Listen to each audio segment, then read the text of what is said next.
Okay everyone, so in this episode I'm going to talk about whether renting or buying is more expensive, both in your home country and in many expat markets. So the simple answer is it depends, but having said that, renting is not always dead money. So I'll give you some examples of when renting is actually directly cheaper.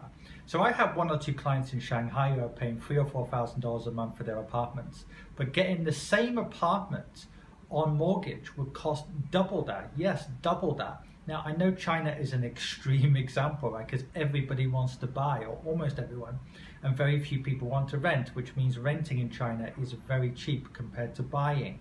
But that's an extreme example. But there's many countries in the world now where even the direct cost of, getting a mortgage is more expensive than renting. You'd have to have huge capital gains to even break even. Having said that, in some countries it is cheaper to actually buy on mortgage. For example, if you stay in the same home for 25 or 30 years.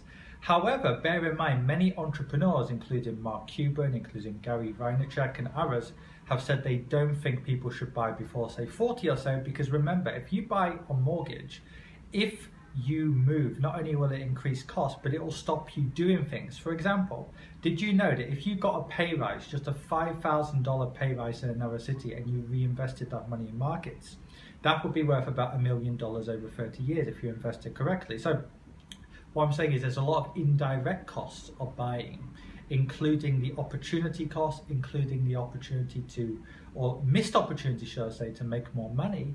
So the way I would summarize it is this: ask a few questions. So first question, is it directly cheaper to buy a mortgage than rent? If the answer is no, don't bank on high capital gains, just rent. Number two, if you know it's cheaper to get on mortgage, how cheaper? If it's only, I don't know, 2 or 3% more expensive, it's not going to make a difference. However, if there's a big difference between getting a house on a mortgage and renting, in that situation it can make sense to buy a mortgage, but only if you're going to stay in the same house and the same city for 25 or 30 years, because many academic studies have shown that if you move house even 2 or 3 times over 25 or 30 years, you will miss out compared to using the deposit to actually invest into markets.